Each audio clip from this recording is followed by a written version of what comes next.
বড় পীর সাহেবকে পর্যন্ত ইবলিস ধোঁকা দিতে গিয়েছিল জানেন।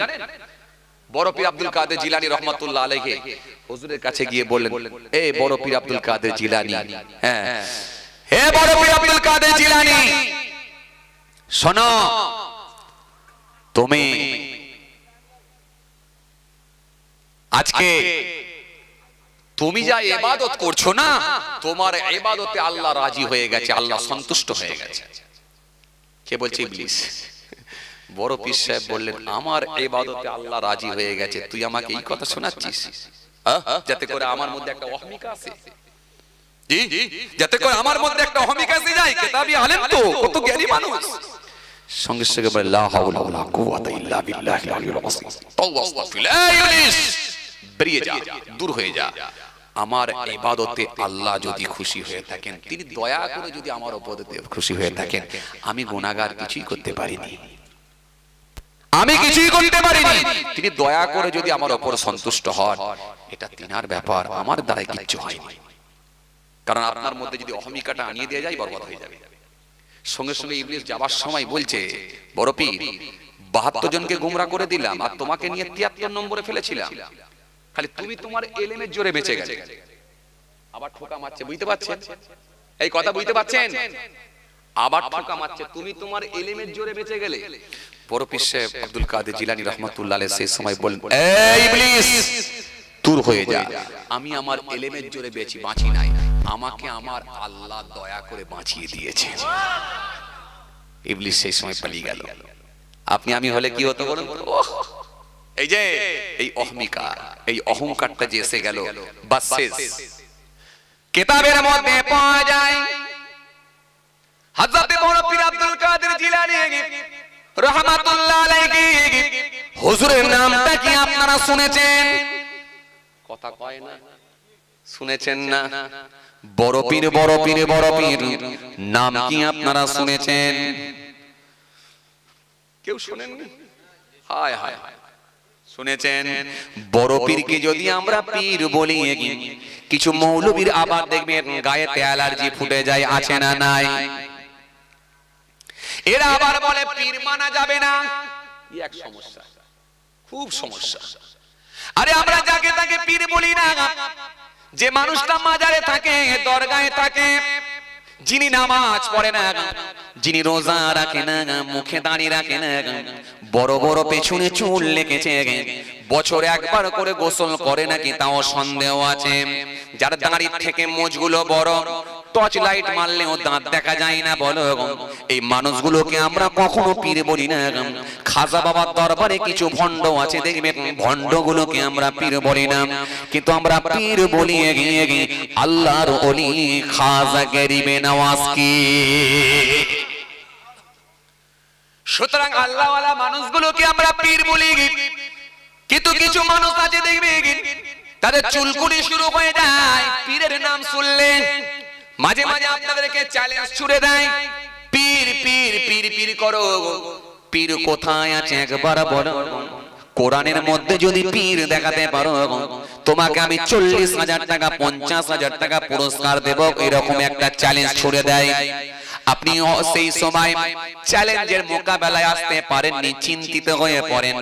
আসলে এত বড় যখন চ্যালেঞ্জ দিচ্ছে, নিশ্চিতভাবে তাহলে মনে হয় কোরআনের ভেতরে নাই, আপনি চিন্তিত হয়ে পড়েন। এই জন্য আপনাকে বলবো ভালো করে শোনেন, কোরআনের ভেতরে যেমন পীর নাই, আপনি ঘাবড়ে যাবার কারণ নাই।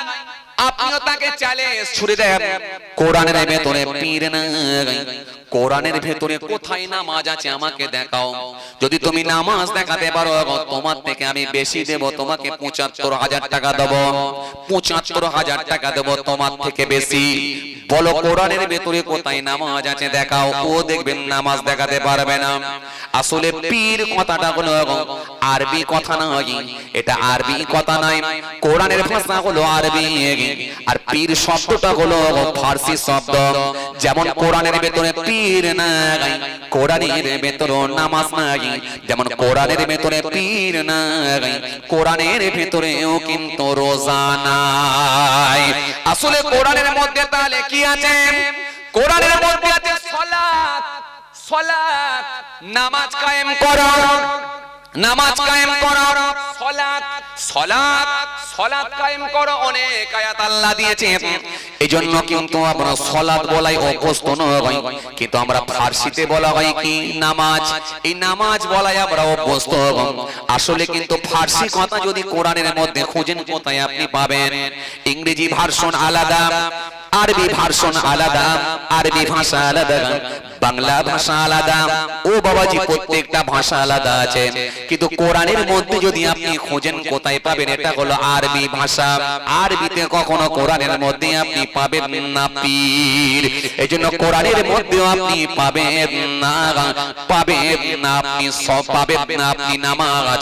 কোরআনের মধ্যেও পাবেন না আপনি রোজা, আপনি রোজাও পাবেন না কোরআনের মধ্যে।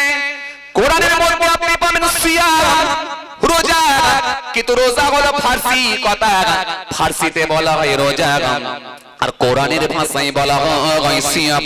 ফারসিতে বলা হয় নামাজ, কোরআনের ভাষায় বলা হয় সালাত। ফারসিতে বলা হয় পীর, কোরআনের ভাষায় বলা হয় মুর্শিদ। জোরে বলবেন না, আর জোরে বলেন। পীর মানে কি? পীর মানে হলো বুড়ো, বুজুর্গ, বুড়ো বুড়ো। আসলে পীর নিয়ে এত জ্বলন হওয়ার কোনো দরকার না।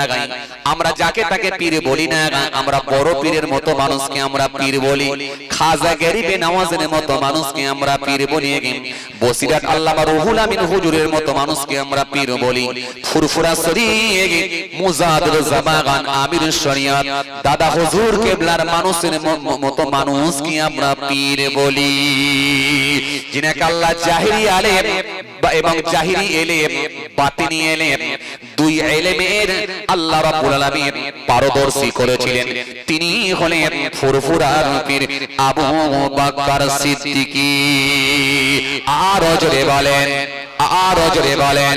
কাইয়ুমুস জামান বড় হুজুর কেবলা, মুফতি আযম মেজলা হুজুর কেবলা, মারিফাতের ভান্ডার সেজলা হুজুর কেবলা, নো হুজুর কেবলা, নানাজান ছোট হুজুর কেবলা, বর্তমান হুজুর কেবলারা যারা আছেন, আল্লাহর যারা ওলি হয়ে গেছে, তিনাদের কি তো আমরা পীর বলে মানি।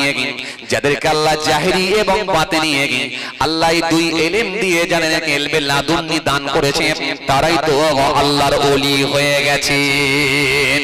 আর জোরে বলেন, আর জোরে বলেন। এইজন্য আপনাদেরকে আমি বললাম কি, যাত্রার হাতে হাত দিয়ে আপনি ঈমান আমল বরবাদ করবেন না।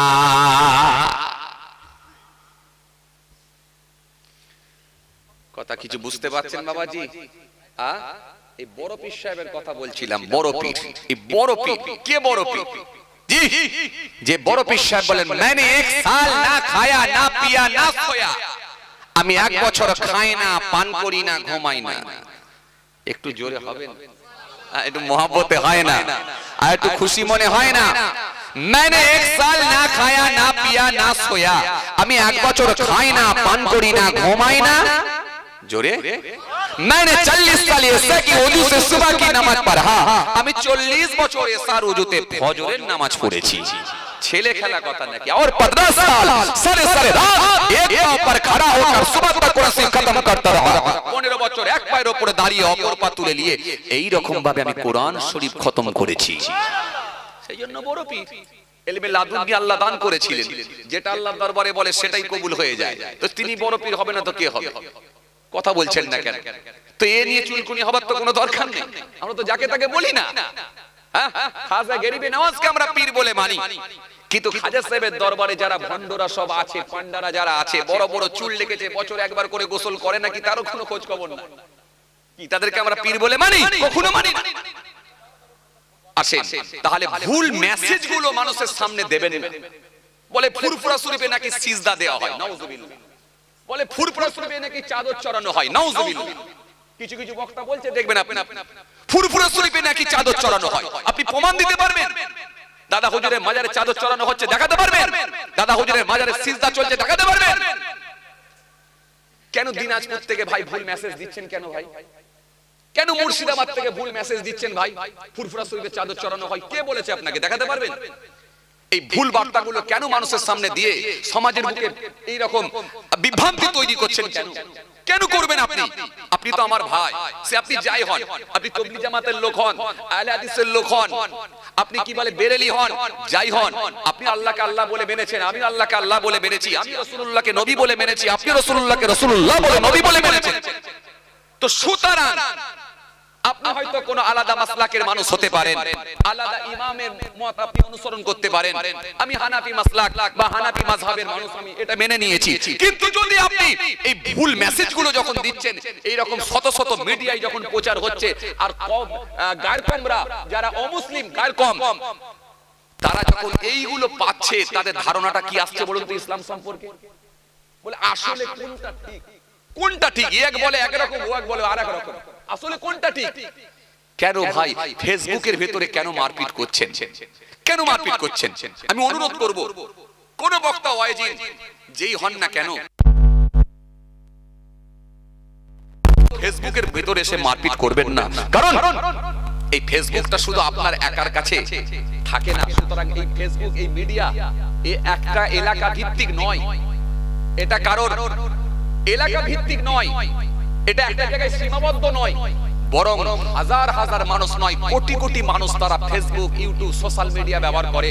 সুতরাং এমন কোন মেসেজ না দেওয়া যেটা মানুষের কাছে বিভ্রান্তিকর হয়ে দাঁড়িয়ে যায়, মানুষের কাছে, গায়রকমদের কাছে একটা কোনটা ঠিক আর কোনটা ভুল, এই ইসলাম ধর্মকে নিয়ে যেন কুলসিত না করে, ইসলাম ধর্মকে নিয়ে যেন বেফাস মন্তব্য না করে, আমি প্রত্যেকের কাছে হাত জোড় করে অনুরোধ করব। কি কথা ঠিক বলছি না ভুল বলছি? এরকম কথাবার্তা কেন বলবেন? বলবেন বলবেন না। খুব বেশি যদি হয়, আপনার জানার দরকার হয়, একটা জায়গায় ডেট করবেন, ডেট করে বসে আলোচনার মাধ্যমে সেটাকে সমস্যা সমাধান করা হবে, সঠিক সলিউশন দেওয়া হবে। সুতরাং আপনি ফেসবুকে কেন ঝগড়া করতে যাবেন? আমি এটুকু বলবো, ঝগড়া করবেন না, অনুরোধ করবো, ঝগড়া করবেন না। এজন্য আপনাকে কি বলেছিলাম, বক্তা ওয়াইজিন দাওয়াত করবেন, একটু বুঝে সুঝে করবেন, আর যার হাতে আপনি আত্মসমর্পণ করবেন, নিজেকে বিসর্জন দেবেন, এইরকম পীর, মাশায়েখ, শায়েখ যাই বলেন না কেন, এটাও কিন্তু একটু দেখে শুনে বুঝে করবেন, নাহলে আপনাকে কিন্তু বরবাদ করে দেবে। কারণ আপনার ঈমান, এটার মূল্য কিন্তু অনেক বেশি।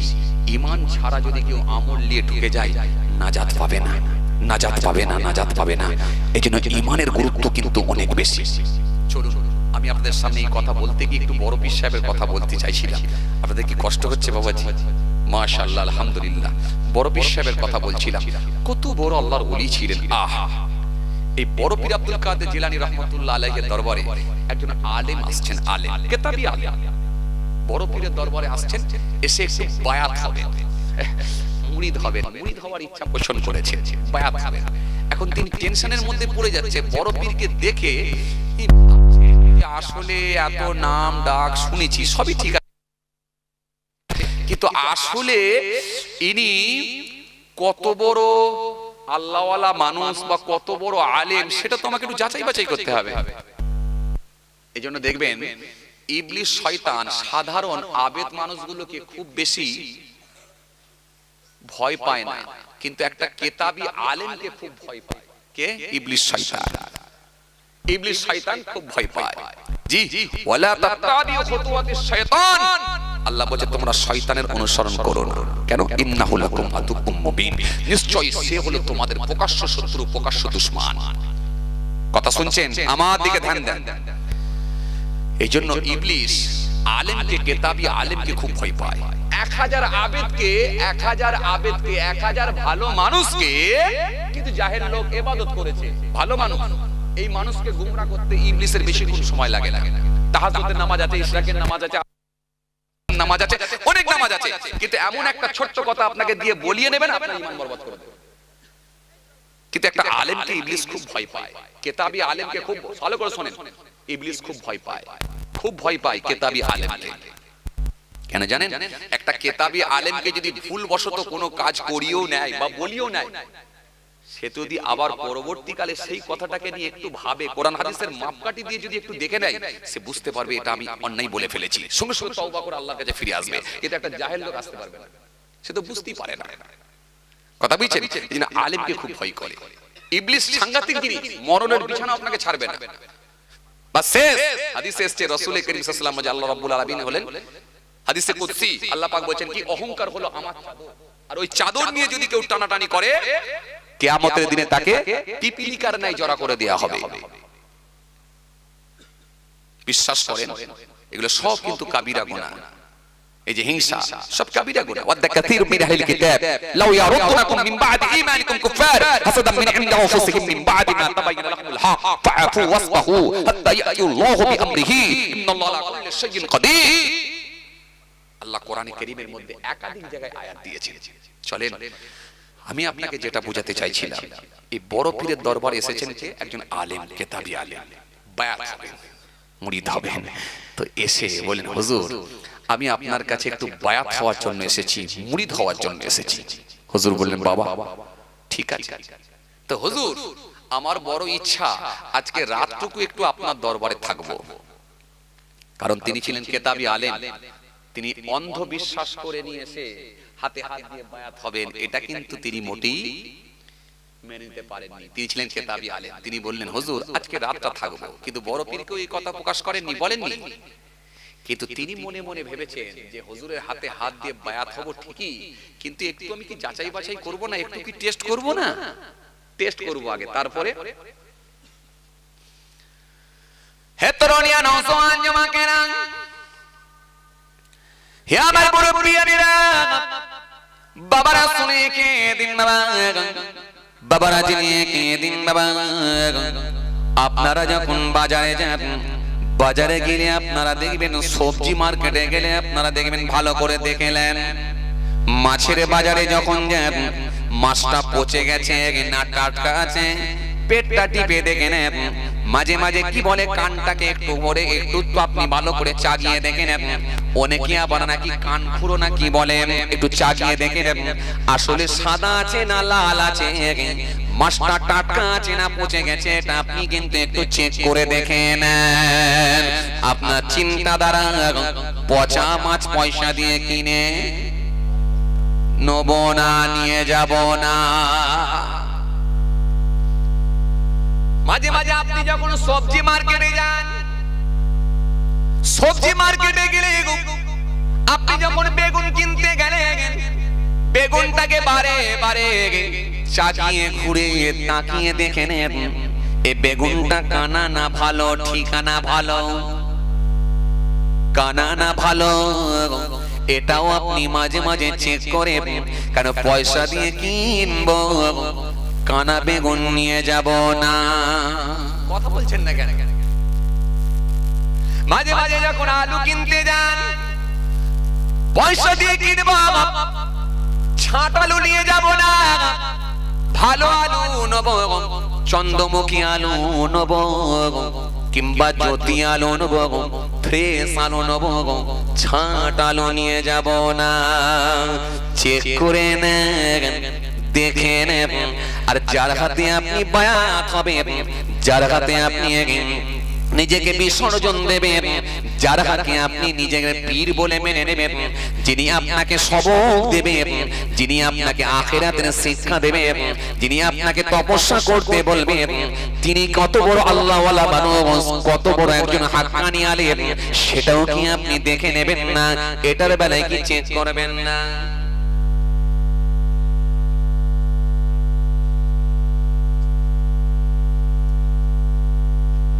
শুনছেন? চেক করবেন না? বড় পীর আব্দুল কাদের জিলানী রাহমাতুল্লাহ আলাইহি হুজুরের হাতে হাত দেব, বায়াত দেব, এটা ঠিকই কথা, কিন্তু আমি কি একটু চেক করব না?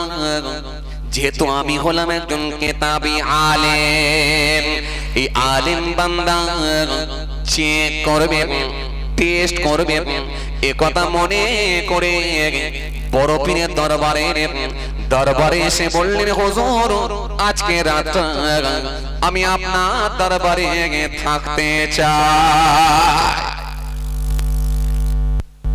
রাতটা আপনার দরবারে থাকবো হুজুর।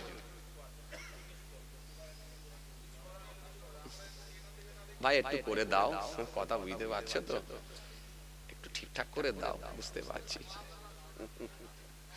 খুব সমস্যা। যত সুবিধা তত অসুবিধা। কি বলে?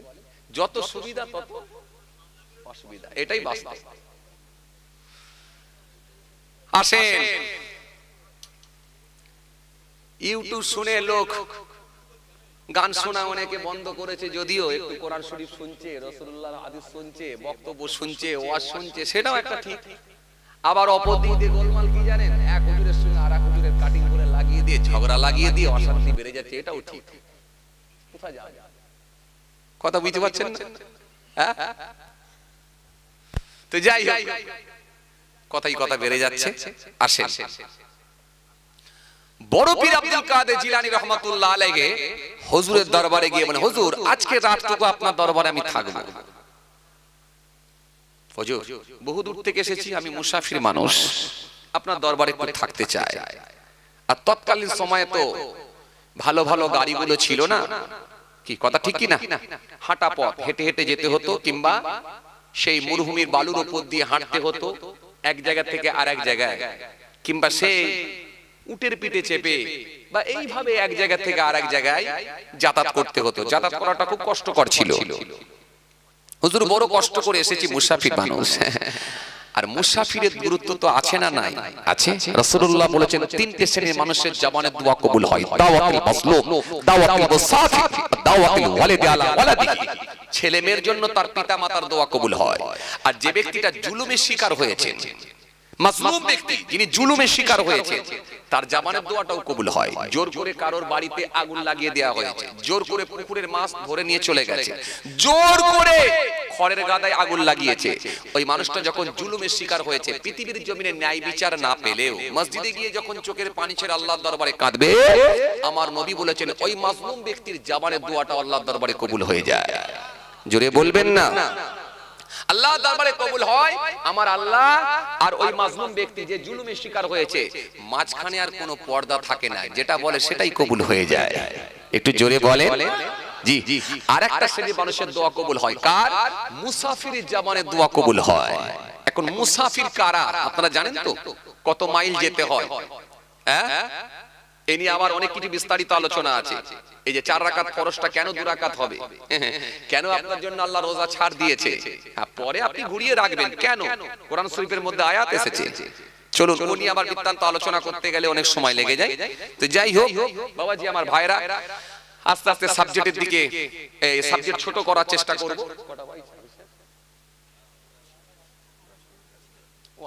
এত টাইম হয়ে গেছে, আমার কষ্ট হচ্ছে আপনাদের।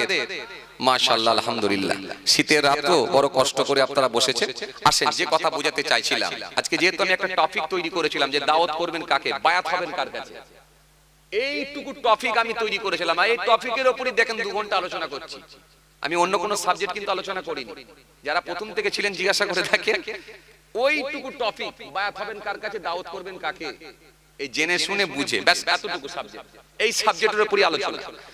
বড় পীর আব্দুল কাদের জিলানী রাহমাতুল্লাহ আলাইহি হুজুরের কাছে গিয়ে, আল্লাহর আলেম বান্দা, হাক্কানি আলেম, কিতাবী আলেম, তিনি বললেন, হুজুর আজকে আপনার দরবারে একটু থাকতে চাই, আগামী কাল আমি বাড়ি যাব ইনশাআল্লাহ, আজকে থাকতে চাই। হুজুর বলেন, বাবা থাকো, অসুবিধা নেই। যেমন আমরা পীর মুর্শিদের দরবারে গেলে, হুজুরদের দরবারে গেলে আমরা ওদেরকেও বলেন, হুজুর আজকে থাকবো, কেউ বারণ করে না চলে যাও, এটা বলেন না, থাকো, তুমি আমার মেহমান, অতিথি। অতিথিকে ভালোবাসতে হয়, অতিথি আপ্যায়ন করা, এটা রাসূলুল্লাহর দেয়া শিক্ষা।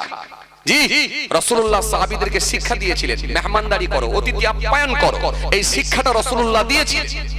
জি, এইজন্য মেহমানকে ভালোবাসবেন। মুসা কালিমুল্লাহ একবার জিজ্ঞাসা করে, আল্লাহ যখন আপনি কারোর উপরে খুশি হয়ে যান তখন কি করেন? আল্লাহ বলে, যদি আমি কারোর উপরে খুশি হয়ে যাই, তার বাড়িতে একটা কন্যা সন্তান দান করি। জোরে বলবেন না সুবহানাল্লাহ। আল্লাহ এরপরে যখন আপনি কারোর উপরে খুশি হয়ে যান, আপনি কি দেন?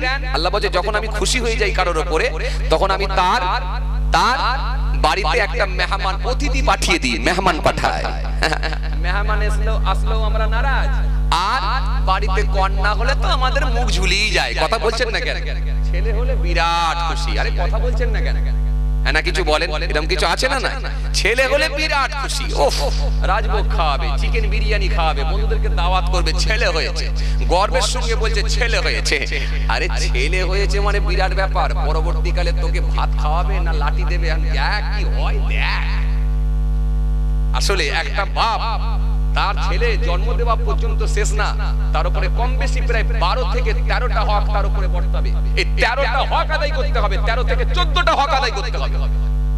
আলেম ওলামারা যারা আছেন তারা জানেন, জি বাচ্চা জন্মগ্রহণ করার পর তাকে আযান দিতে হবে, ইকামত দিতে হবে। এরপরে কি, এরপরে আপনার কি বলে আকিকা করতে হবে, তাহলিক করাতে হবে, অনেক কিছু কাজ আছে। ভালো নাম দিতে হবে, ধর্মীয় শিক্ষা, কোরআনের শিক্ষা দান করতে হবে, অনেক কিছু ব্যাপার আছে। 14টা হক। তার আগে আপনি যখন ওই ছেলেটা জন্মগ্রহণ করার পূর্বে যখন আপনি বিয়ে শাদী করবেন, এই বিয়ে শাদী করার পূর্বে যে কন্যাকে বিবাহ করবেন, এই বিয়ের করার আগে আপনি 4টে গুণ দেখে বিয়ে করতে হবে। তুনকাল মারওয়াতু লিআরবাই লিমালিহা ওয়ালি হাসাবিহা ওয়ালি জামালিহা ওয়ালি দীনিহা ফাসফর বিযাতি দীন। রাসূলুল্লাহ বলেন 4টে গুণ দেখে নারীকে বিয়ে করবে। অনেক কিছু ব্যাপার আছে, এত সহজ না। যাই হোক, ওদিকে নিয়ে আলোচনা করতে গেলে অনেক সময় লেগে যাবে, বেড়ে যাবে। চলুন আলোচনা ছোট করব, টাইম ছোট হয়ে আসছে। আসেন তো বড় পীর আব্দুল কাদের জিলানী রাহমাতুল্লাহ আলাইহি হুজুরকে বলে, হুজুর আজকে রাতটা আপনার দরবারে আমি থাকব। হুজুর বলেন, বাবা থাকো, আপত্তি নেই। আল্লাহর আলেম বান্দা থেকে গেলেন হুজরাখানার মধ্যে। হুজুর বলেন, ওই যে সামনে দলি আছে হুজরা, হুজরার মধ্যে থেকে যাও। হুজরার মধ্যে থেকে গেলেন। বাস হে তরুণিয়া নওজওয়ান জামাকেরা, হে আমার মুরব্বিয়ানিরা, বাবারা শুনে কে দিন বাবা, বাবারা জেনে কে দিন বাবা। কিতাবের মধ্যে পাওয়া যায় আল্লাহর আলেম বান্দা আস্তে আস্তে আস্তে আস্তে সর নামাজ খানা আদায় করলে রাত হয়ে গেল। এক মুঠো খানা খেয়ে নিলে রাত হয়ে গেল। রাত অনেকটা গড়িয়ে গেল, অনেকটা গড়িয়ে গেল। গভীর রাত যখন হয়ে গেল, আল্লাহর আলেম বান্দা তিনি আর সহ্য করতে পারলেন না, হুজরা খানার বাইরে বেরিয়ে চলে এলেন। কুতুবে রাব্বানি মাহবুবে সুবহানি হযরত মুরব্বি আব্দুল কাদের জিলানী রাহমাতুল্লাহ আলাইহি হুজুরের অনেক জীবনী আছে, হুজুরের লেখা কিতাব আছে। আপনি যদি পড়েন তবে বুঝতে পারবেন। কিতাবের মধ্যে পাওয়া যায় সে বড় পীর আব্দুল কাদের জিলানী যে হুজরা খানার মধ্যে ছিলেন, যে কামরার মধ্যে ছিলেন, যে ঘরের মধ্যে ছিলেন, আল্লাহর আলেম বান্দা গভীর রাতে নিজের হুজরা খানার মধ্য থেকে বার হয়ে চলে এলেন। বড় পীর আব্দুল কাদের জিলানী যে কামরার মধ্যে আছে, ওই কামরার চারিদিকে গভীর রাতে পদক্ষেপ করতে লাগলেন, ঘুরতে লাগলেন। আর মাঝে মাঝে দরজার কাছে গিয়ে, জানালার কাছে গিয়ে নিজের কানটা লাগিয়ে দিলেন। সারা রাত জেগে রইলেন, জাগ্রত অবস্থায় আছেন। দেখা যাক আল্লাহর ওলির নাম ডাক শুনেছি, কিন্তু রাতের বেলা একটু কোরআন শরীফ তেলাওয়াত করেন নাকি, জিকির করেন নাকি, আল্লাহ আল্লাহ বলে জিকির করেন নাকি, একটু দরুদ পাঠ করেন নাকি, কিছু ইন্টারনাল ইবাদত আছে নাকি, সেটা আমি আজকে গোপন ভাবে হুজুরের কিন্তু শুনতে চাই।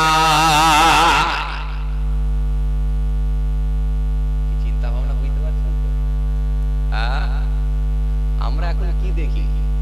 বড় দাঁড়িয়ে আছে নাকি, কথা বলছেন নাকি, বড় জুব্বা আছে নাকি, গেটআপ কেমন? আরে এটা তো আল্লাহ দেখি না, গেটআপ আল্লাহ দেখে, দেখে না। ইন্নাল্লাহ লা ইয়ানজুরু ইলা সূরাতিকুম ওয়া আমওয়ালিকুম ওয়ালাকিন ইয়ানজুরু ইলা কুলুবিকুম ওয়া আমালিকুম। আল্লাহ তো গেটআপ দেখে না। ইন্নাল্লাহ নিশ্চয় আল্লাহ তাআলা লা ইয়ানজুরু, নাজারা থেকে ইয়ানজুরু মুজারের থেকে দেখেন না, দেখেন না কি সূরাতিকুম, সূরাত চেহারা এটা তো দেখেন না। দেখেন কি ওয়া আমওয়ালিকুম, তাদের মালও তো আল্লাহ দেখেন না। কদিকে জমি, গাড়ি, জায়গা, কি করেছে, কারখানা, ভেরি, কিছু দেখেন না। দেখেন কি তাদের ওয়ালাকিন ইয়ানজুরু ইলা কুলুবিকুম ওয়া আমালিকুম, দেখেন কেবলমাত্র মানুষ অন্তর আর কর্মটা দেখে নেন। অন্তরটা দেখে নেন আর কর্মটা দেখে নেন, তার কর্মজীবনটা কেমন ছিল আর ভিতরটা কে ছিল। এই যে আল্লাহ ওয়াহিয়াল কলব, এই গোশতের টুকরো কেমন ছিল, আল্লাহ এটা দেখে নেন, তার ভিতরটা কেমন ছিল, মনটা কেমন ছিল, মানসিকতা কেমন ছিল। মুখে দাড়ি ছিল, সমস্যা নেই, সুন্নতি লেবাস ছিল, সমস্যা নেই, কিন্তু জোহরের নামাজ পড়ে এসে মাচায় বসে বসে প্রতিবেশীর মধ্যে কিলিকবাজি করে ঝগড়া লাগিয়ে দিয়েছিল। কি কথা কিছু বুঝতে পারছেন? ঝগড়া লাগিয়ে দিয়েছিল, ভেতরটা কেমন ছিল এটা আল্লাহ দেখে নেবে। না ঝগড়া ঠান্ডা করে দিয়েছিল, প্রতিবেশীদের মধ্যে যখন ঝগড়া লেগেছিল উনি গিয়ে এমন মিষ্টি মিষ্টি কথা বলেছে, দুই পক্ষকে ডেকে সুন্দর করে বুঝিয়ে একটা সুষ্ঠু সমাধান করেছে, দিয়ে বলেছে ভাই যা হয়েছে হয়েছে, কি করবে, ভুল বশত হয়ে গেছে, তোমারই তো আমাদেরই তো প্রতিবেশী, একটা ভাই, ভুল তো মানুষ মাত্র হয়ে থাকে, ছেড়ে দাও ভাই, যা হয়েছে হয়েছে। এই যে ঝামেলাটা লাগাইনি, বরং ঝামেলা মিটিয়েছিল, ভেতরটা কেমন ছিল এটা আল্লাহ দেখবে। এই যে ভেতর আর কর্মজীবন কেমন ছিল, দুটোর উপরে ডিসাইড করে আপনাকে জান্নাত জাহান্নাম, এই দুটোর উপর। কেউ যদি বলে বড় দাড়ি রাখলে জান্নাত পাওয়া যাবে, ভুল। কেউ যদি বলে বড় জুব্বা পরলে জান্নাত পাওয়া যাবে, ভুল। না, ভিতর আর কর্ম। কর্ম জি 50 খানা কাপড় বিতরণ করেছিল, 500টা ক্যামেরা ভাড়া করেছিল, নিয়ত খারাপ ছিল, কাজ নাও হতে পারে। সকালবেলা দোকান খুলেছিল, একটা ভিক্ষুক ভিখারি এসে দোকানের সামনে এসে হাত পেতেছিল, 10টা টাকা আল্লাহর সন্তুষ্টির জন্য দিয়েছিল। একটা শুরুতেই ফকির সাহেব, আল্লাহ 10টা টাকা দিচ্ছি, আমি গরিব মানুষ, বেশি পারিনি, 20টা টাকা দিচ্ছি, বেশি পারিনি, আল্লাহ আল্লাহ তুমি কবুল করো। আল্লাহর সন্তুষ্টির জন্য 20টা টাকা দিয়েছিল। পৃথিবীর কোনো মানুষ জানে না, যাকে দিয়েছিল সে জানে, যে দিয়েছিল সে জানে, আর জানে একজন, তিনি হলেন আল্লাহ। বাস কাজ হয়ে যেতে পারে। আসে যে কথা বোঝাতে চাইছিলাম, খুব ভালো করে ধ্যান দেন, খুব ভালো করে ধ্যান দেন ভাইরা আমার, বন্ধুরা আমার, সাথী মহব্বতের ভাইরা। রাতের অন্ধকারে এবারে ওই হুজরা খানার চারিদিকটা প্রদক্ষিণ করছেন কে? আল্লাহর আলেম বান্দা। দেখবো টেস্ট করে দেখবো কত বড় আল্লাহর ওলি, এটা দেখে নেব, দেখে নেব। কারণ জাহেরি দিকটা ঠিক আছে, কিন্তু বাতিনি দিকটাও আমাকে দেখতে হবে না, আধ্যাত্মিক লাইনটা আমাকে বুঝে নিতে হবে, যেহেতু আমি আলেম। হে তরুণিয়া নওজওয়ান জামাকেরা, হে আমার মুরব্বিয়ানেরা, বাবারা শুনে কে দিন বাবা, বাবারা জেনে কে দিন বাবা। কিতাবের মধ্যে পাওয়া যায় বড় পীর আব্দুল কাদের জিলানী রাহমাতুল্লাহ আলাইহি, হুজুর আমার নিজের হুজরার মধ্যে আছে, কে তালিম বান্দা চারিদিকে ঘুরে ঘুরে ঘুরে ঘুরে প্রদক্ষিণ করতে লাগলেন। সারা রাত ধরে হুজুর কি এমন ইবাদত করে, কত কে রাত পরে জিকির করে, আমি একটু নিজে কানে শুনতে চাই। আস্তে আস্তে গভীর রাত হয়ে গেল, গভীর রাত হয়ে যাওয়ার পরে রাত্রি 12টা 1টা 2টো বেজে গেল, গভীর রাত হয়ে গেল। গভীর রাতে দেখা যায় কি এমন একটা, কি যেন একটা আওয়াজ আসে, আওয়াজ আসে। আর বড় পীর সাহেব বলেন, আপনি যদি আমার উপর খুশি হয়ে থাকেন, আপনি আমাকে মোটা করে দেন, আমাকে মোটা করে দেন। রাত কেটে গেল, ফজরের ওয়াক্ত হয়ে গেল, ফজরের নামাজ খানা হুজুর পড়ালেন, ফজরের নামাজ খানা পড়লেন, আল্লাহর আলেম বান্দা পড়ে নিলেন। পড়ে নেওয়ার পরে মনটা চেঞ্জ হয়ে গেল, কি এমন আওয়াজ এলো আমি বুঝতে পারলাম না। আর হুজুর বলেন আমাকে মোটা করে দেন, এই মোটা করে দেন বলে কি বোঝাতে চাইলো তাও বুঝতে পারলাম না। সুতরাং এই হুজুরের হাতে আমি আর হাত দিয়ে বায়াত হব না, মুরিদ হব না। সুতরাং সকাল হয়ে যাবে, আমার এলাকার হুজুর, এলাকার পীর সাহেব, এলাকার হুজুর, এলাকার হুজুরের হাতে হাত দিয়ে বায়াত মুড়িয়ে দামি হয়ে যাব।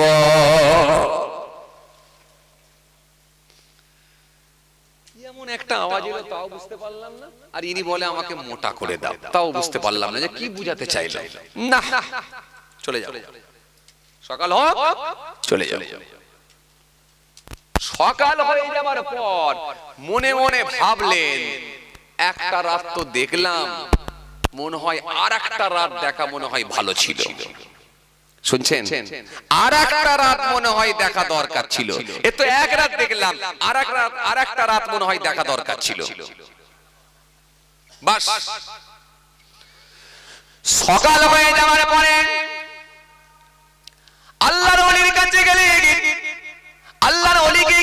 হুজুর বেয়াদবি নেবেন না, এক রাত আপনার দরবারে ছিলাম আর একটা রাত আমি আপনার দরবারে থাকতে চাই, হুজুর বেয়াদবি নেবেন না, আপনি আমাকে মেহেরবানি করে হুকুম দিন আর একটা রাত আমি থাকতে চাই।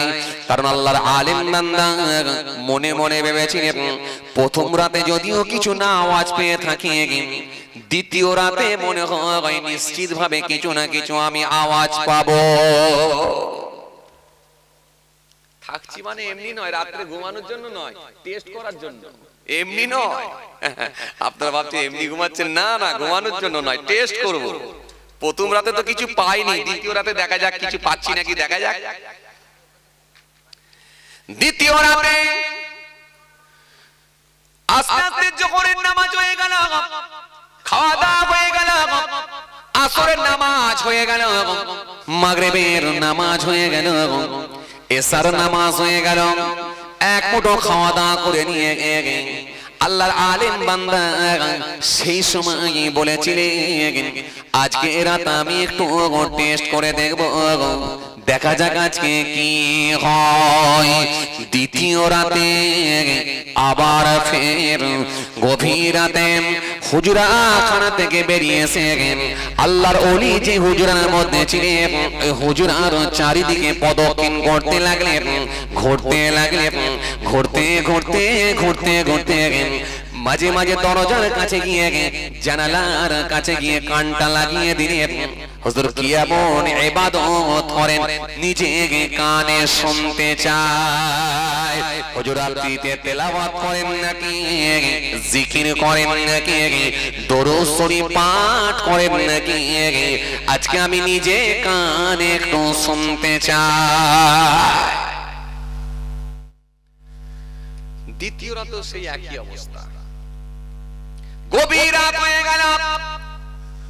গভীর রাত্রিতে দেখা যায় হঠাৎ করে একটা আওয়াজ এলো, কি যেন একটা আওয়াজ এলো, ও বড় পীর তোমার ইবাদতে আমি খুশি হয়ে গেছি, যদি তুমি ইচ্ছা করো আবার কাছে কিছু চাইতে পারো। বড় পীর সাহেব সেই সময় বললেন ও আমার আল্লাহ, যদি আপনি আমার উপর খুশি হয়ে থাকেন, আপনি যদি আমার উপর রাজি হয়ে থাকেন, তাহলে আপনি আমাকে মোটা করে দেন। একই আওয়াজ, একই আওয়াজ। লোকটি মনে মনে ভাবলো দুরাত দেখে নিয়েছি মানে আমি কনফার্ম হয়ে গেছি, আর নয় সকাল হবে বাড়ি চলে যাব, কারণ আমি পরীক্ষা করি বায়াত হব বলেছিলাম, টেস্ট করে যাচাই বাছাই করি আমি বায়াত হব বলেছিলাম। সুতরাং আমার যখন মনোপুত হয়নি, ফজরের নামাজ কানা আদায় করলেন, খুব চিন্তিত হয়ে পড়লেন, এত কষ্ট করে বহু দূর থেকে এলাম, যাব কি যাব না, যাব কি যাব না। আবার মাথায় ঢুকে গেল ইসলাম এমন একটা ধর্ম আমার রাসূল শিখিয়েছেন, সুতরাং তিনবার করে করা হলো ভালো সুন্নাত। কারণ ওযু যখন আমরা করি নাকের মধ্যে পানি দিই কবার, কথা বলো, তিনবার। কুল্লি যখন করি কয়বার আমরা করি, জোরে বলো, তিনবার। মাথা মাসা যখন আমরা করি কয়বার করি,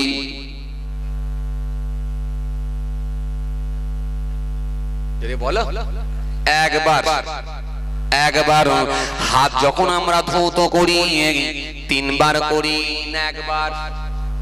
তিনবার। আসলে ওযুর ফরজ কয়টা? জোরে বলো, চারটা। এক নম্বরে কি?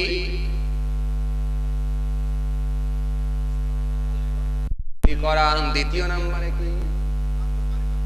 নাকে পানি দেওয়া। তিন নম্বরে কি? মুখমণ্ডল ধৌত করা। চার নম্বরে কি?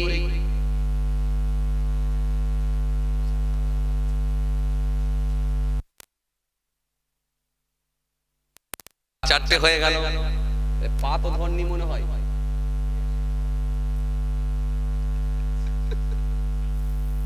খুব চাপ যে আসলে ওযুর মধ্যে অনেক সুন্নাত আছে, এগুলো আমরা জানি না।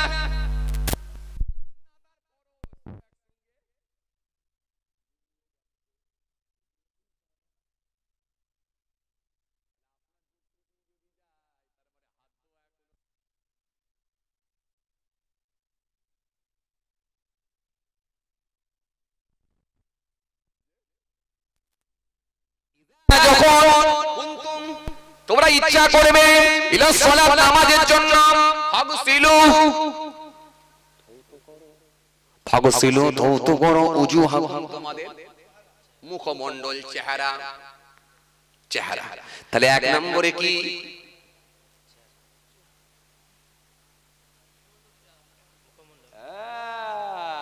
এগুলো তো উজুর ফরজ আর আপনি তো সুন্নত ফরজ পাইল করে ফেলছেন সব ঠিক বলেছেন কিন্তু পাইল হয়ে যায় আসলে এগুলো বোঝার ব্যাপার আছে ফাগসিলু ধৌত করো উজুহাকুম তোমাদের মুখমণ্ডল ওয়াইদিয়াকুম ইলাল মারাফিক ওয়াইদিয়াকুম তোমাদের হাত ইলাল মারাফিক কোনই পর্যন্ত টাকনা পর্যন্ত অংশ মাসা করো তোমাদের মাথা মাথা ওয়ারজুলাকুম তোমাদের ইলাল কাবাইন টাকনা পর্যন্ত গোড়ালি পর্যন্ত দেখেন আপনি দেখেন চারটি হয়ে গেছে এটা হলো ফরজ কিন্তু এর ভিতরে আবার কিছু সুন্নত ঢুকে আছে সেগুলো আমরা করি ওযু করার পূর্বে আমরা একটু পানি নিয়ে কুল্লি করে নিয়ে একটু মেশওয়াক নিয়ে ডান দিক বাঁ দিক কথা বলছেন না কেন একটু মেশওয়াক নিয়ে ডান দিক বাঁ দিক ঘোরাই কি ঘোরাই না আসলে এটা হলো সুন্নাত এটা হলো সুন্নাত এই যে নাকের মধ্যে পানি দিই কুল্লি করি অনেক সুন্নাত আছে এগুলো আমরা জানি না সুন্নাত আর ফরজ একসঙ্গে সব পাইল করে ফেলেছি আসলে কিন্তু সুন্নাত এই সুন্নাত ফরজ সব আলাদা আলাদা আসলে কিন্তু এগুলো সব সুন্নাত এজন্য আমরা তিনবার করে ধুই কিন্তু বাবাজি আমার ভাইরা যদি কেউ একবার ধৌত করে তাতেও কিন্তু ফরজ আদায় হয়ে যাবে কিন্তু তিনবার করে ধুই কেন আমরা শিওর হওয়ার জন্য আমার রাসূলুল্লাহ দিয়ে গেছেন কারণ ওযুর ফরজের জায়গাগুলো এত ইম্পর্টেন্ট জায়গা যদি একটু যদি শুকনো রয়ে যায়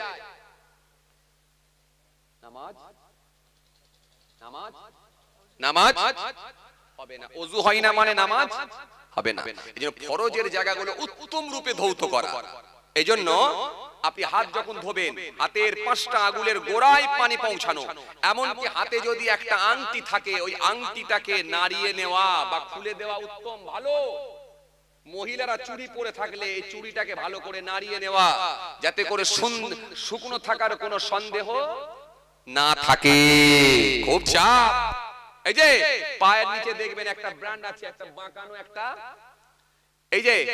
এই যে বাঁকানো একটা জায়গা আছে এটাকেও আপনাকে ভালো করে পানি পৌঁছাতে হবে না হলে কিন্তু খুব সমস্যা হবে কথা বুঝতে পারছেন চলেন বড় পীর সাহেবের কথা বলছিলাম দ্বিতীয় রাত হলো তাই তো এবারে তৃতীয় রাত দুরাত যখন হয়ে গেছে তৃতীয় রাতে বড় পীর আব্দুল কাদের জিলানী রাহমাতুল্লাহ আলাইহি হুজুরের কাছে গিয়ে বলে হুজুর দুরাত ছিলাম আর একটা রাত আমি থাকতে চাই হুজুর আর একটা রাত থাকতে চাই লোকটি ডিসাইড করলেন যে এই রাতটাই থেকে আমি সিদ্ধান্ত নেব বায়াত মুরিদ হব না পালাবো এই রাতেই আমি কিন্তু সিদ্ধান্ত নেব আজকে লাস্ট কি শুনতে পাই দেখা যাক তৃতীয় রাতে হুজুরের দরবারে পাইবেন হুজুরের হাতে হাত দেবেন হুজুরের কাছে গিয়ে পৌঁছে গেলেন এই যে এই লক্ষণটা খুব একটা ভালো লক্ষণ নয় এটা খুব খারাপ লক্ষণ কিন্তু এটা প্রমোশন নয় বরং ডিমোশনের দিকে যাচ্ছে এটা লক্ষণ কিন্তু খুব খারাপ লক্ষণ কারণ রাসূলুল্লাহ জানিয়ে দিয়েছেন ভালো জিনিসের প্রতি যদি ইন্টারেস্ট কমে যায় আসলে এই লক্ষণ কিন্তু খুব খারাপ রাসূলুল্লাহকে জিজ্ঞাসা করা হয়েছিল মাল ঈমান ঈমান কি আল্লাহ নবী বলেন ক্বালা ইযা সাররাতকা হাসানাতুকা ওয়াসাআতকা সাইয়্যাতুকা ফাআনতা মুমিনুন আল্লাহ নবী বললেন যখন তুমি কোনো ভালো কাজ করবে সেটা নামাজ হতে পারে রোজা হতে পারে যাকাত দেওয়া হতে পারে দান হতে পারে হজ হতে পারে জলসা শোনা হতে পারে এই ভালো কাজ যখন তোমার দ্বারাই হবে তোমার মধ্যে একটা আলাদা অনুভূতি আসবে একটা মজা আসবে একটা তোমার মধ্যে আলাদা ইন্টারেস্ট আসবে তোমার খুব ভালো লাগবে একটা স্বাদ পাবে আর দ্বিতীয় নম্বর কি তোমার দ্বারাই যদি কোনো অসৎ কাজ হয়ে যায় অন্যায় কাজ হয়ে যায় ভুলবশত হয়তো বন্ধুর পাল্লায় পড়ে একটা সিগারেটের টান দিয়ে দিয়েছো ভুলবশত এটা তুমি ব্যতীত হবে তোমার দ্বারাই হয়তো বন্ধুর পাল্লায় পড়ে ভুলবশত বেদেমারি বাজারে গিয়ে বিকেল বেলায় একটা লটারির টিকিট কেটে ফেলেছো। এই কেটে ফেলার পরে তুমি রাতের বেলা কিন্তু আর ঘুমাতে পারছো না, এত টেনশনের মধ্যে পড়ে গেছো, আল্লাহ আমার কি হলো, আমি কেন কেটে ফেললুম, আল্লাহ বন্ধুর পাল্লাই পড়ে এটা কেন কাটলাম, আল্লাহ আমি তো কোনোদিন কাটিনি, আল্লাহ আমি কি ভুল কাজ করলাম, আল্লাহ আমি কি অন্যায় করলাম, আল্লাহ আর তো কোনোদিন কাটবো নি, এটা তো ঠিকই, কিন্তু আজকে কেন কাটলাম, আমি কি অন্যায় করলাম, আল্লাহ আমি কি ভুল কাজ করলাম, আল্লাহ তুমি ক্ষমা করো, মাফ করো। এই যে ব্যথিত হওয়া, মর্মাহত হওয়া, এই যে মনের মধ্যে কষ্ট পাওয়া, পেয়ে আল্লাহর দিকে ফিরে আসা, এই দুটো লক্ষণ মিলাতে পারলে ফান্তা মুমিনুন, অতঃপর সে হবে একজন মুমিন। বাস্তবে আপনি মেলান, চায়ের দোকানে বসে আছেন, জলসা ভালো লাগে না আপনাকে, খুব ভালো করে বুঝবেন, হাদিসটা এবারে বুঝেন, বাস্তবটা মেলান। চায়ের দোকানে বসে আছেন, এই যে এই দেউলি জলসাকে কেন্দ্র করে যে চায়ের দোকান হয়েছে, পানের দোকান হয়েছে, কাপড়ের দোকান হয়েছে, জিলাপির দোকান হয়েছে, ওখানে আপনি বসে আছেন, অথচ জলসা আপনাকে ভালো লাগে না, তারপরে লক্ষণ কি ভালো না খারাপ? আপনি বলেন, আমি তো হাদিস দিলাম, আমি তো নবী থেকে ধার করে হাদিস দিয়েছি, এবারে আপনি বলেন বাস্তবটা, এই লক্ষণ ভালো না খারাপ? বলেন, এই লক্ষণটা কিন্তু খুব খারাপ লক্ষণ। যত বড়ই আপনার দাড়ি থাক, যত বড়ই দাড়ি থাক, যত বড়ই চুপা থাক, কোন কাজে নাও আসতে পারে, এটা মনে রাখতে হবে। আপনি একটা পাশের গ্রামে খেলা দিয়েছেন, সেখানে তো আপনাকে ডাকতে হয় না, বিরিয়ানিও দিতে হয় না, আপনি গিয়ে ভিড় জমাচ্ছেন, কিন্তু জলসার মাজলিস একটা হয়েছে, কিন্তু একবার মন চাইলো না গিয়ে একটু বসি, এটা খুব খারাপ লক্ষণ, খুব খারাপ লক্ষণ। এই জন্য ভাইরা আমার, বন্ধুরা আমার, সাথী মহব্বতের ভাইরা, ভুল বুঝবেন না, রাগ করবেন না।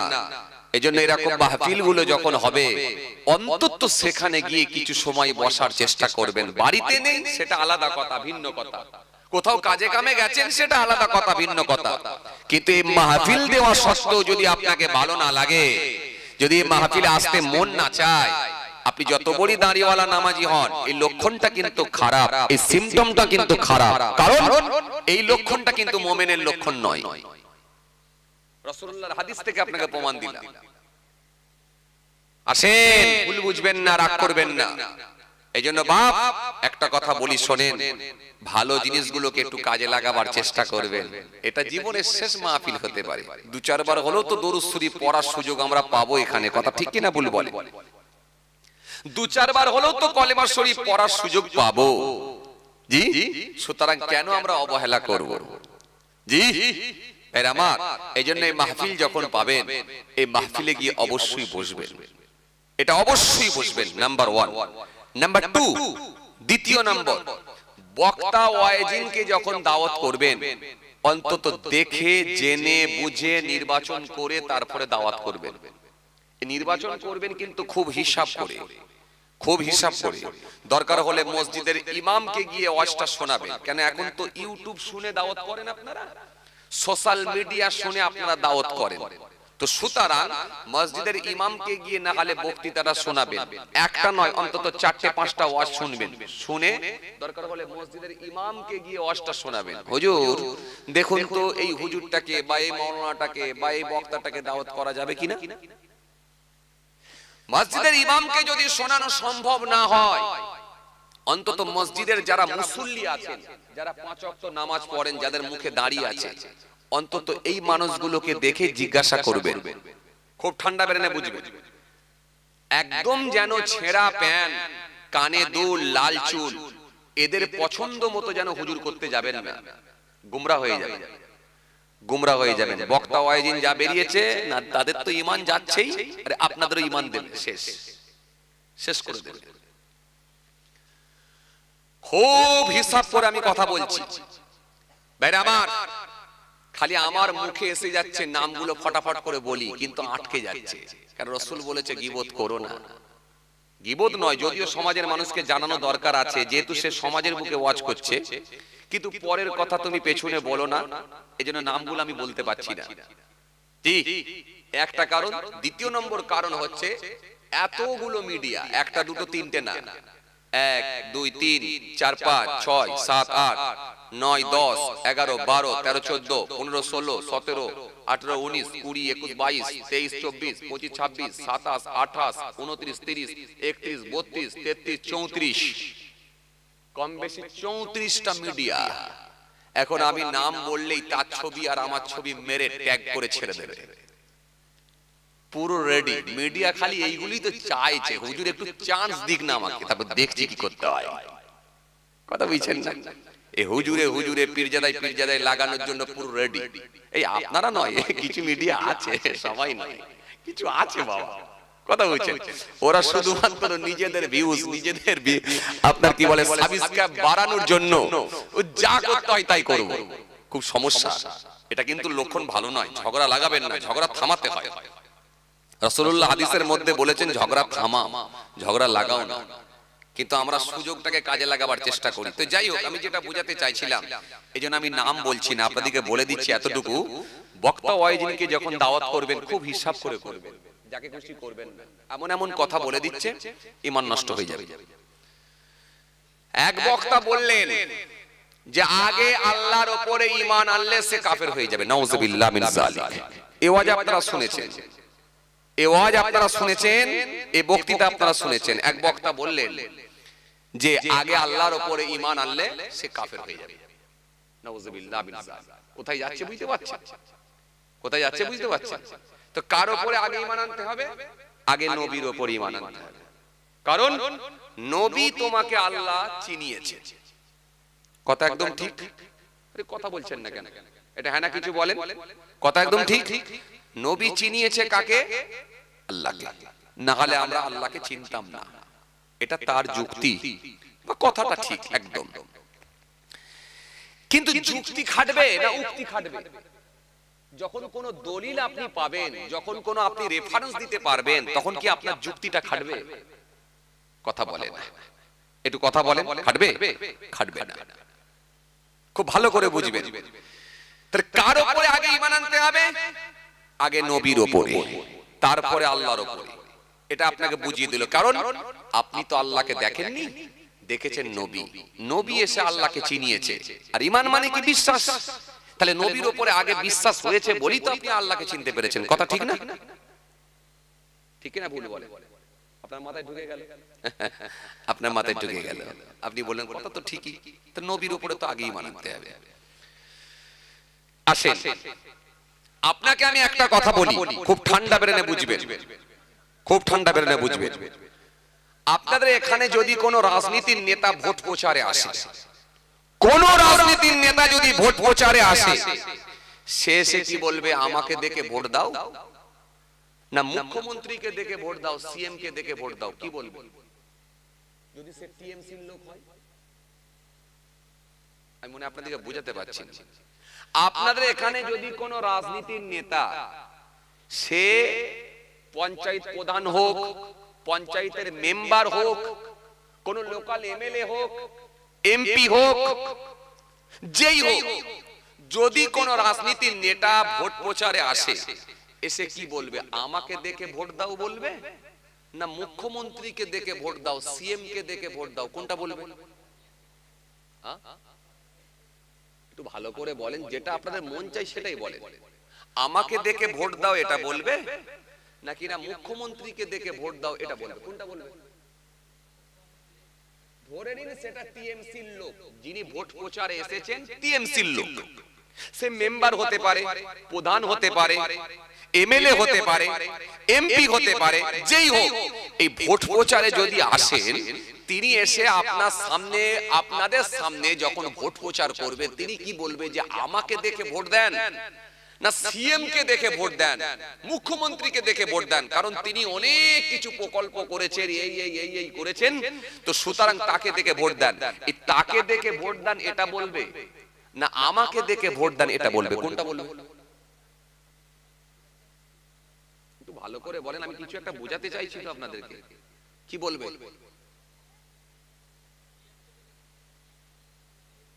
সিএম কে দেখে ভোট দেন বলবে এটা, না আমাকে দেখে ভোট দেন, আমি হচ্ছি এমএলএ, আমাকে দেখে ভোট দেন এটা বলবে? কোনটা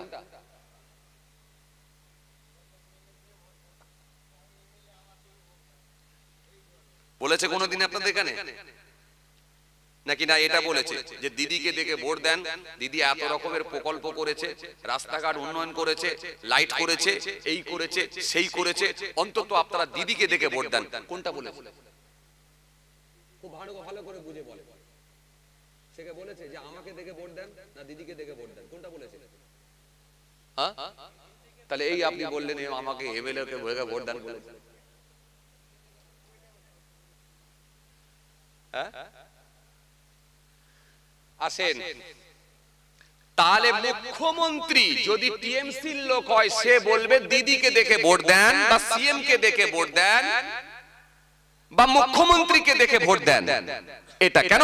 তিনি এত রকমের প্রকল্প করেছে ইত্যাদি ইত্যাদি, যেহেতু সে টিএমসির লোক ওটাই বলবে। বিজেপির যদি কোন নেতা বা নেত্রী যদি ভোট প্রচারে আসে সে কি বলবে? প্রধানমন্ত্রীকে দেখে ভোট দেন। বলবে কি বলবে? বলবে কি বলবে? কথা বলে, বলবে কি বলবে? প্রধানমন্ত্রীকে দেখে ভোট দেন, কারণ আমাকে নয়, তিনি এত রকমের প্রকল্প করেছে, গোটা ভারতবর্ষে বিভিন্ন রাজ্যে এত উন্নয়ন করছে, প্রধানমন্ত্রীকে দেখে ভোট দেন। বলবে কি বলবে? কথা বলেন, বলবে কি বলবেন? বলবে। হে তরুণিয়া নওজওয়ান জামাকেরা, হে আমার মুরব্বিয়ানেরা, বাবারা শুনে কে দিন বাবা, বাবারা জেনে কে দিন বাবা, টিএমসি লোক হলে বলবে কে দিদিকে দেখে ভোট দেন, বিজেপির লোক হলে বলবে কে প্রধানমন্ত্রীকে দেখে ভোট দেন। সুতরাং তারা নিজেরা কিন্তু নিজেদের দেখে ভোট দেন, এটা কিন্তু একবারও বলবে না, বরং একটাই কথা বলবে, দিদিকে দেখে ভোট দেন, প্রধানমন্ত্রীকে দেখে ভোট দেন। আল্লাহ রাব্বুল আলামিন আমাদের নবী, আখিরি নবী, নূর নবী রাসূলুল্লাহ সাল্লাল্লাহু আলাইহি সাল্লামকে পাঠালেন। ইনাকে পাঠানোর আগে একাধিক নবী আম্বিয়া সালামকে পাঠিয়েছিলেন। নূহ নবীকে আল্লাহ পাঠিয়েছিলেন, মুসা নবীকে পাঠিয়েছিলেন, ইউনূস নবীকে পাঠিয়েছিলেন, জাকারিয়া নবীকে পাঠিয়েছিলেন, ইহইয়া নবীকে পাঠিয়েছিলেন, লূত নবীকে পাঠিয়েছিলেন, ইউসুফ নবীকে পাঠিয়েছিলেন, আইয়ুব নবীকে পাঠিয়েছিলেন, ইয়াকুব নবীকে পাঠিয়েছিলেন। সবাই একটাই প্রচার করেছে, তোমরা আল্লাহকে আল্লাহ বলে মেনে নাও, আমাকে তিনার নবী হিসাবে মেনে নাও। কার প্রচার? আল্লাহর প্রচার। আল্লাহকে তোমরা আল্লাহ বলে মেনে নাও। কথা কি ঠিক? নূহ নবী তো বলেননি আমাকে দেখে ইসলাম মেনে নাও, একটা প্রমাণ দেখাতে পারবেন না। লূত নবী তো বলেননি আমাকে দেখে তোমরা ইসলামকে ধর্ম গ্রহণ করো, আমাকে দেখে তোমরা ঈমান আনো, বরং এই কথাটা বলেননি। অনুরূপ ভাবে আখিরি নবী, শেষ নবী হযরত নবী মুহাম্মদ মুস্তাফা সাল্লাল্লাহু আলাইহি সাল্লাম, তিনিও কিন্তু কোনোদিন বলেননি যে আমাকে দেখে তোমরা ঈমান আনো, বরং এটা বলেননি প্রত্যেকবার একই কথা, তোমরা আল্লাহকে আল্লাহ বলে মেনে নাও, তিনি হলেন স্রষ্টা সৃষ্টিকর্তা, আর আমি হলাম তিনার নবী, আখিরি নবী হযরত নবী মুহাম্মদ মুস্তাফা সাল্লাল্লাহু আলাইহি সাল্লাম। আমি হলাম তিনার নবী, তিনার রাসূল, তিনার দূত। জোরে বলতে পারেন না? আরো জোরে হয় না?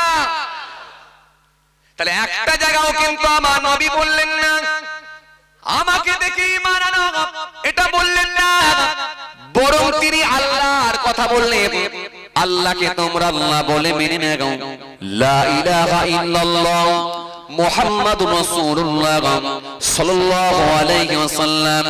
নবী কোন জায়গায় বলেননি লা ইলাহা বাদ দেননি, বরং প্রত্যেকটা জায়গায় একই কথা বলেছে, লা ইলাহা ইল্লাল্লাহ, নেই কোনো মাবুদ আল্লাহ ছাড়া। জোরে হয় না? আরো জোরে বলেন। পরে কি মুহাম্মাদুর রাসূলুল্লাহ, মুহাম্মদ সাল্লাল্লাহু আলাইহি ওয়াসাল্লাম আল্লাহর নবী, আল্লাহর রাসূল, আল্লাহর প্রিয় দূত। তাহলে নবীও কিন্তু একই কথা বলেছেন, কি তোমরা আল্লাহকে আল্লাহ বলে মেনে নাও, আর আমি হলাম তিনার রাসূল, আমি হলাম তিনার পাঠানো দূত, সুতরাং আমাকে তোমরা নবী বলে মেনে নাও। সাফা পাহাড়ের উপরে উঠে আল্লাহ নবী সেই বার্তাই দিয়েছিলেন।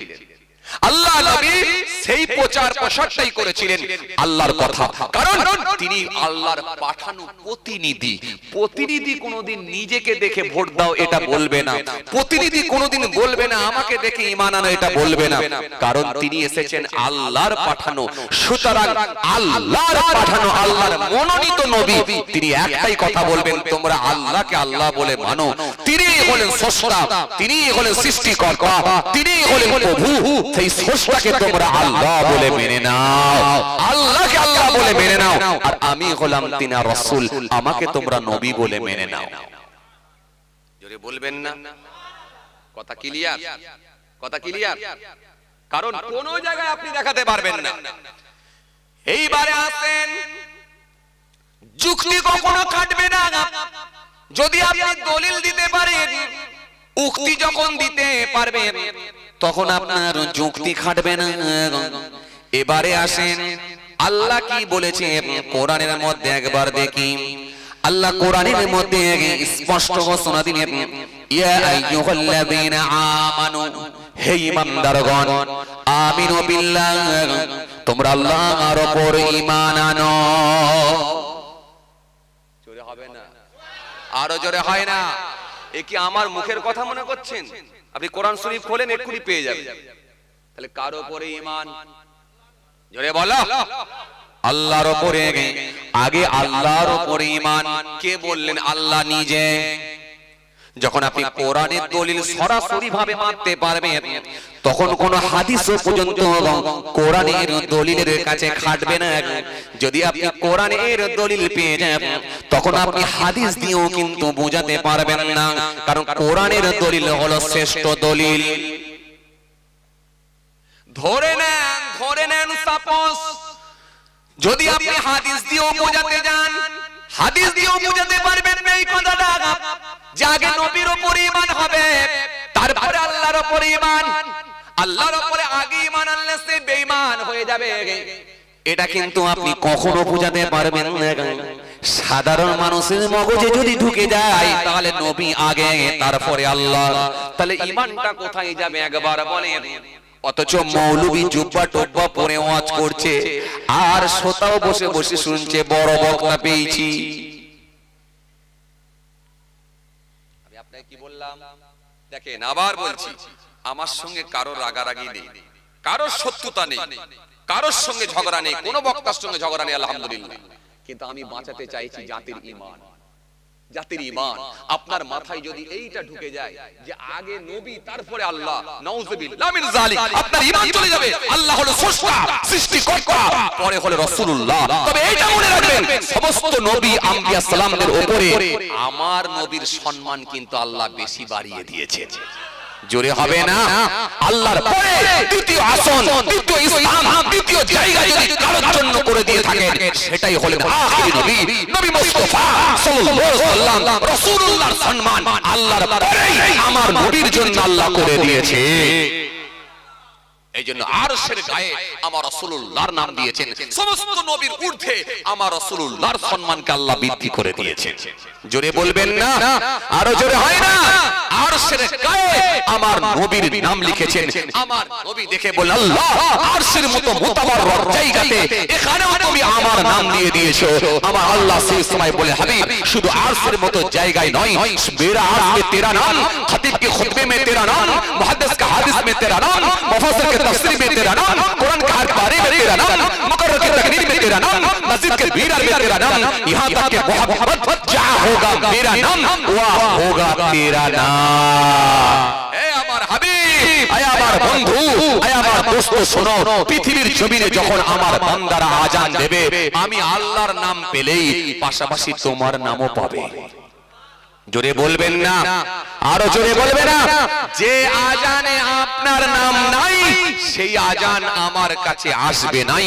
পৃথিবীর জমিনে আমার বান্দারা যখন কলেমা শরীফ পাবে আমি আল্লাহর নাম পেলেই আপনারও নাম পেয়ে যাবে। জোরে বলবেন না? যে কলেমায় আপনার নাম নাই সেই কলেমা আমার কাছে আসবে নাই। সুতরাং লা ইলাহা ইল্লাল্লাহ বললে মুহাম্মাদুর রাসূলুল্লাহ সাল্লাল্লাহু আলাইহি ওয়াসাল্লাম এটা বলতে হবে, কারণ যে কলেমায় নবীর নাম নাই সে কলেমা আল্লাহর কাছে পৌঁছাবে নাই। তা বলে লা ইলাহা ইল্লাল্লাহর উপরে আপনি একে তুলে দিলেও কিন্তু হবে নাই। সুতরাং আল্লাহর পরে দ্বিতীয় স্থান, দ্বিতীয় আসন আমার রাসূলুল্লাহর জন্য করে দিয়েছেন। কিন্তু মনে রাখবেন, আপনি নবীর সম্মান বাড়াতে গিয়ে আল্লাহর উপরে তুলে দেবেন, এটাও কিন্তু ঈমানের জন্য খাতরা হয়ে যাবে। আর নবীর সম্মান নামাতে নামাতে নামাতে নামাতে সাধারণ মানুষের সঙ্গে মিলিয়ে দেবেন, এটাও আপনার জন্য ঈমানের খাতরা হয়ে যাবে। কথা কিছু বুঝতে পারছেন কথা? কিন্তু এ মৌলবী এখন বুঝাতে চাইছে যে আগে আল্লাহর উপরে ঈমান নয়, আগে নবীর উপরে ঈমান। কোথায় যাচ্ছে? এই জন্য আল্লাহ রাব্বুল আলামিন কোরআনে কারীমের মধ্যে বললেন, ইয়া আইয়ুহাল্লাযীনা আমানু, হে ঈমানদারগণ, আমিনু বিল্লাহ, তোমরা আল্লাহর উপরে ঈমান আনো। জোরে বলতে পারেননি? আরো জোরে হয় না? কার উপরে ঈমান? আল্লাহর উপরে ঈমান। আমিনু বিল্লাহি ওয়া রাসূলিহি, এবং রাসূলুল্লাহর উপরে ঈমান আনা। তাহলে আগে কার উপরে? জোরে বলো। আল্লাহর উপরে। দ্বিতীয় নাম্বার এখানে আল্লাহ কার কথা দিলেন? তার হাবিবুল্লাহর কথাই দিয়ে দিলেন। খুব ঠান্ডা বেরেনে বুঝবেন। আর এটাই হলো আপনার ইসলামের যে বুনিয়াদ, তার মধ্যে ইসলামের যে 5টা স্তম্ভ আছে তার মধ্যে নাম্বার 1 সেটা হলো ঈমান। এই জায়গায় যদি আপনার গোলমাল হয়ে যায়, যদি ভুল বশত কোনো কারণ বশত যদি ধারণা খারাপ হয়ে যায়, তাহলে ঈমান চলে যাবে। আর আল্লাহর কসম, আমলের যদি পাহাড় থাকে, আমলের যদি পাহাড় থাকে, যদি ঈমানের জায়গায় যদি আপনি অ্যাক্টিভ না হন, এই বিশ্বাসের জায়গায় যদি গোলমাল হয়ে থাকে, যদি ঈমান চলে যায়, আপনি নাজাত পাবেন না, নাজাত পাবেন না, নাজাত পাবেন না। কেন? শর্ত হলো ঈমান।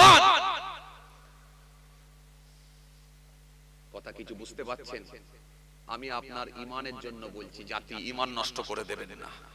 শুরুতে আমি বলেছিলাম কি, এমন কোন মৌলবীকে নিয়ে আসবেন না যারা সমাজের বুকে বিভ্রান্ত মানুষের মধ্যে এমন আলোচনা করছে, মানুষ বিভ্রান্তির মধ্যে পড়ে যাচ্ছে। এইরকম বিভ্রান্তকর কথাবার্তাগুলো তুলে ধরে মানুষের মধ্যে বিভ্রান্তি তৈরি করে ঈমান আকীদার ক্ষতি করে দেওয়ার চেষ্টা চালাচ্ছে। সুতরাং এমন কথা না বলা আর এমন বক্তাকে না নিয়ে আসা। কি বললাম বুঝে গেল? তাহলে ইয়া আইয়ুহাল্লাযীনা আমানু আমিনু বিল্লাহি ওয়া রাসূলিহি, তাহলে হে ঈমানদারেরা, তোমরা আল্লাহর উপর ঈমান আনো। এরপরে কি? রাসূলুল্লাহর উপর ঈমান আনো। তাহলে এক নম্বরে কার নাম? আপনি কি পড়েননি আমানতু বিল্লাহ? না দেখে আল্লাহর উপরে বিশ্বাস, এটাও তো আপনি পড়েছেন। তাহলে এই যে 7টা বিষয়ের উপরে বিশ্বাস, তবে তো আপনি একজন ঈমানদার। آمنت بالله وملائكته وكتبه ورسله واليوم الآخر والقدر خيره وشره من الله تعالى والبعث بعد الموت। এই বিশ্বাসের নাম তো ঈমান। তাহলে কোরআন শরীফের মধ্যে আল্লাহ কি বললেন? তোমরা না দেখে আল্লাহর উপর ঈমান আনো, এরপরে রাসূলুল্লাহর উপর ঈমান আনো। আমানু বিল্লাহ ওয়া রাসূলিহি ওয়াল কিতাবিল্লাযী নাযালা আলা রাসূলিহি, ওই কিতাবের উপর ঈমান আনো যে কিতাবটা আমার রাসূলুল্লাহর উপরে নাজিল করা হয়েছে। সেটা কোন কিতাব? এরা মনে হয় কথা বোঝে না। কোন কিতাব? জোরে বলেন। কোরআন শরীফ। এই কোরআন শরীফটাও আল্লাহর পাঠানো কালাম, কালামুল্লাহ কোরআন শরীফ। এটাও বিশ্বাস করতে হবে, এটাও ঈমান। খুব ঠান্ডা বেরেনে বুঝবেন, খুব ঠান্ডা বেরেনে বুঝবেন। যদি এই কোরআন শরীফের উপরে বিশ্বাস না থাকে, তাহলে কিন্তু আপনার ঈমান চলে যাবে।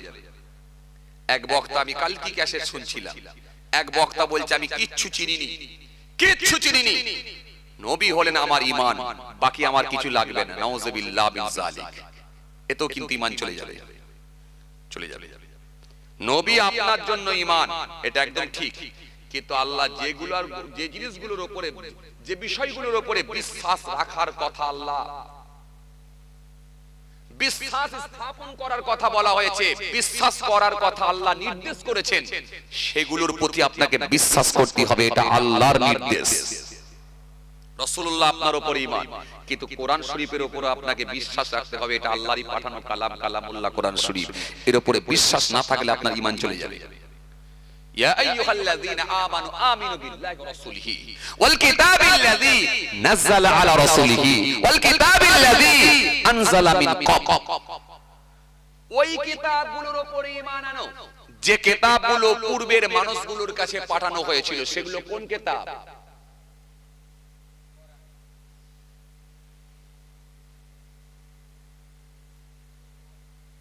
বলো বলো বলো, হচ্ছে বলো, লাইনটা বুঝে গেছে। এই পূর্বের মানুষগুলোর কাছে পাঠানো হয়েছিল যেগুলো আসমানি কিতাব। এই আসমানি কিতাবগুলোর উপরে বিশ্বাস করতে হবে। যদি কেউ বলে আমি কোরআন শরীফ মানি কিন্তু আমি তাওরাত কিতাব মানিনি, যা পারো করবে যাও, আমি মানিনি, নাউযুবিল্লাহ মিন যালিক, ঈমান যাবে। পূর্বের কিতাবগুলোর উপর আপনাকে বিশ্বাস করতে হবে।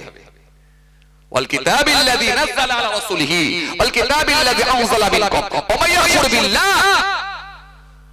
আর যদি কেউ আল্লাহকে অস্বীকার করে, আর কি ওয়া ইয়াকফুর বিল্লাহ ওয়া মালাইকাতিহি, মালায়েকা ফেরেশতাদেরকে অস্বীকার করে, ওয়া মালাইকাতিহি ওয়া কুতুবিহি, কিতাবসমূহগুলোকে অস্বীকার করে, ওয়া কুতুবিহি ওয়া রাসূলিহি, নবী আম্বিয়া সালামদেরকে রাসূলদেরকে অস্বীকার করে, ওয়া রাসূলিহি ওয়াল ইয়াউমিল আখির, পরকালকে অস্বীকার করে, ফাকাদ দাল্লা দালালান বাঈদ, অবশ্যই পথভ্রষ্ট হলো, অবশ্যই গোমরাহ হয়ে গেল।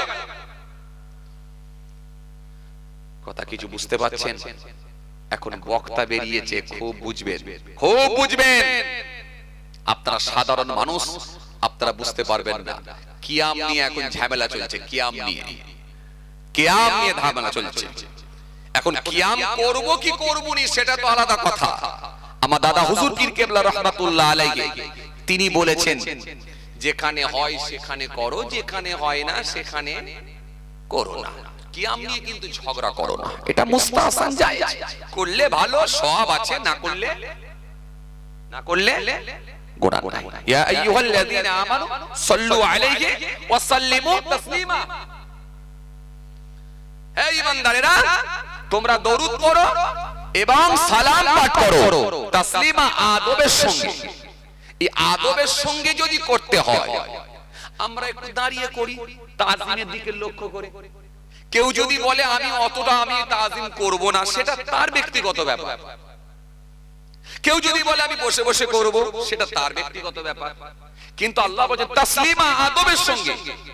এই আদব যদি করতে হয়, আমরা গুরুজন ব্যক্তিকে দেখলে, একটা সিনিয়র ব্যক্তিকে দেখলে, একটা বয়স্ক প্রবীণ মানুষকে দেখলে, এবং জবরদস্ত কেতাবি আলেম এবং খুব গুরুজন ব্যক্তি মাশায়েখকে দেখলে, পীরকে দেখলে আমরা উঠে দাঁড়িয়ে যাই।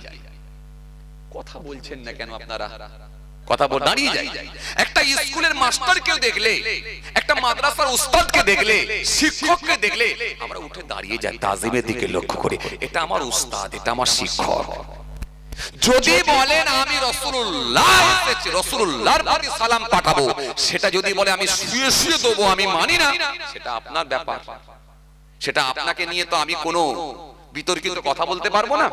তবে রাসূলুল্লাহর প্রতি আমার শ্রদ্ধা আছে, ভালোবাসা আছে, কেন নবী আমার ঈমান। এই জন্য আমি রাসূলুল্লাহকে দেখে উঠে দাঁড়িয়ে পড়ি, কারণ এটা হলো আমার ঈমান। এটা হলো আমার, জোরে বলো, ঈমান। নবী আমার ঈমান। রাসূলুল্লাহকে ভালোবেসে যখন সালাম পাঠাচ্ছি, আপনি পাঠাবেন কি পাঠাবেন না সেটা তো আপনার ব্যাপার। আপনি সালাম দেবেন কি দেবেন না সেটা আপনার ব্যাপার। কিন্তু ইসাল্লিমু তাসলিমা, আদবের সঙ্গে আল্লাহ বলেছে করো।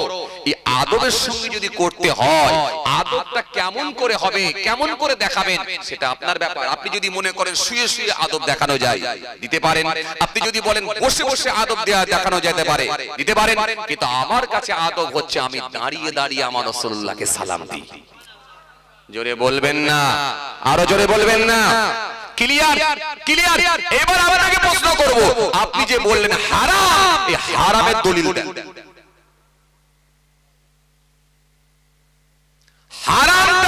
থেকে পেয়েছেন দলিল দেন। আপনাকে কোরআন থেকে দলিল দিতে হবে, না হয় হাদিস থেকে আপনাকে দলিল দিতে হবে, প্রমাণ করতে হবে। কোরআনে যদি না পান, ব্যাখ্যায় আসবেন, হাদিসে আসবেন, হাদিস থেকে আপনাকে প্রমাণ করতে হবে হারাম। পারবেন না। মদ খাওয়া সম্পর্কে আল্লাহ রাব্বুল আলামিন কোরআনের মধ্যে বলে দিয়েছেন হারাম, মদ খেও না। মদ খাওয়া সম্পর্কে আল্লাহ দলিল দিয়েছেন, কোরআনের মধ্যে দলিল এসেছে হারাম। আল্লাহ বলে দিয়েছেন ইয়া আইয়ুহাল্লাযীনা আমানু ইন্নামাল খামরু ওয়াল মাইসিরু ওয়াল আনসাবু ওয়াল আযলাম রিজসুম মিন আমালিশ শাইতান। হারাম সম্পর্কে কি আল্লাহ আয়াত দেননি? হ্যাঁ, কোরআন শরীফের মধ্যে আল্লাহ বলেছেন ইন্নামাল খামরু ওয়াল মাইসিরু ওয়াল আনসাবু ওয়াল আযলাম রিজসুম মিন আমালিশ শাইতান। কোরআন শরীফের মধ্যে আল্লাহ ঘোষণা দিয়ে দিয়েছেন, কি বললেন? আল্লাহ হারামের আয়াত দিয়েছেন। কে বলেছে? আপনাকে দেয়নি। ইয়া আইয়ুহাল্লাযীনা আমানু, হে ঈমানদারগণ, লা তুহারিমু, তোমরা হারাম মনে করো না তাইয়্যিবাত, পবিত্র বস্তুগুলোকে, মা হালাল্লাহু লাকুম, যেগুলো আমি আল্লাহ তোমাদের জন্য হালাল করেছি। ওয়ালা তা'তাদু, সীমা লঙ্ঘন করো না। ইন্নাল্লাহু ইউহিব্বুল মু'তাদিন, নিশ্চয়ই আমি আল্লাহ সীমা লঙ্ঘনকারীদেরকে পছন্দ করি না। কোরআন শরীফের মধ্যে আল্লাহ রাব্বুল আলামিন বলেছেন ইয়া আইয়ুহাল্লাযীনা আমানু, হে ঈমানদারগণ, ইন্নামাল খামরু ওয়াল মাইসিরু ওয়াল আনসাবু ওয়াল আযলাম রিজসুম মিন আমালিশ শাইতান। কোরআন শরীফের মধ্যে আল্লাহ রাব্বুল আলামিন বলেছেন ইয়া আইয়ুহাল্লাযীনা আমানু, হে ঈমানদারগণ, লা তুহারিমু, তোমরা হারাম মনে করো না তাইয়্যিবাত, পবিত্র বস্তুগুলোকে, যেগুলো তোমাদের জন্য হালাল করে দিয়েছি সেগুলো তোমরা খাও। যেগুলোকে আমি আল্লাহ হারাম করেছি সেগুলো তোমরা খেও না। তাহলে হারাম সম্পর্কে আল্লাহ কোরআনের মধ্যে দলিল দিয়েছেন, হারাম সম্পর্কে দলিল এসেছে। তো সুতরাং আপনি হারাম সম্পর্কে দলিল আপনাকে দিতে হবে। তা আপনি কোন যুক্তিতে বললেন যে কিয়াম করা হারাম? সরাসরি হারামের দলিল আপনি কোথায় পেলেন? আমাকে দেখান। এটা পারবেন না, পারবেন না, পারবেন না। কোরআন শরীফের মধ্যে আল্লাহ রাব্বুল আলামিন বলেছেন, সুন্দর করে আল্লাহ কোরআনের মধ্যে হারাম সম্পর্কে আয়াত দিয়েছেন, যেগুলো খাওয়া হারাম সেগুলো সম্পর্কে আল্লাহ দলিল দিয়েছেন।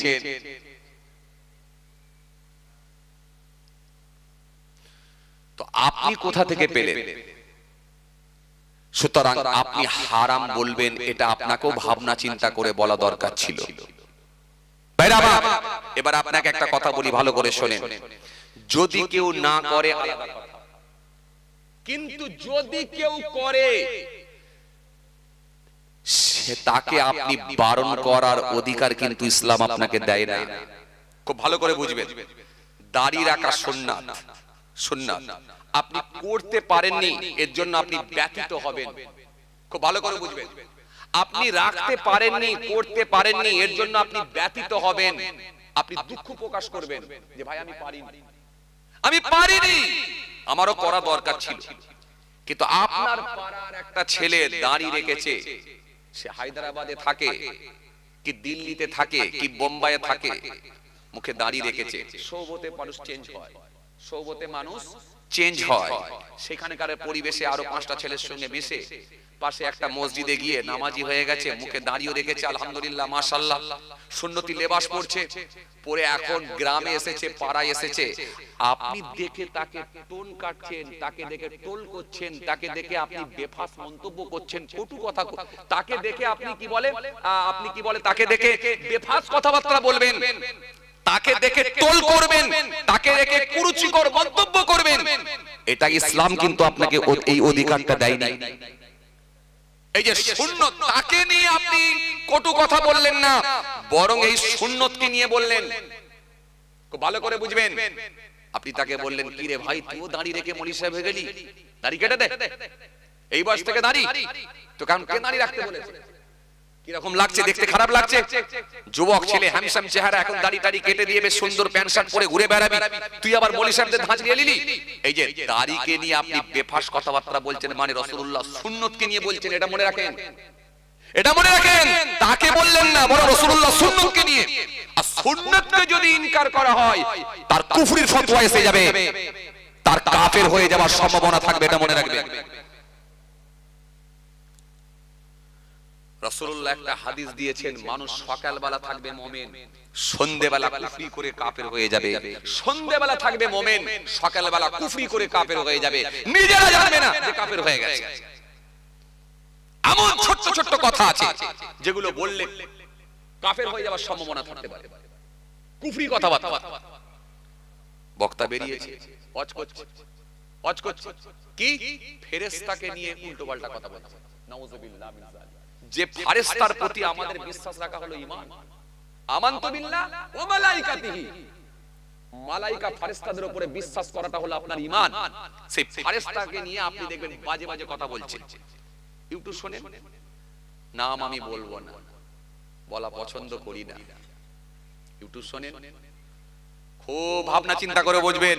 এই যে ফেরেশতাকে নিয়ে যখন বেফাস কথাবার্তা গুলো বলছে, খালি পাবলিককে আনন্দ দিতে গিয়ে, শ্রোতাকে আনন্দ দিতে গিয়ে, শ্রোতার সঙ্গে শ্রোতার মন জয় করতে গিয়ে, যাতে করে পরের বছরে আবার দাওয়াতটা হয়, এই মনে করতে গিয়ে যখন ফেরেশতাকে নিয়ে বেফাস কথাবার্তা বলছে, পাবলিক বসে বসে হাসছে, মুখে দাড়িও নেই, হাতে বালা, কানে দুল আর পায়ে ফাটা প্যান্ট, লাল চুল, বসে বসে ফেরেশতার নামে যখন অপব্যাখ্যা করছে, ফেরেশতাকে নিয়ে যখন বেফাস কথাবার্তা বলছে, পাবলিক বসে বসে হাসছে।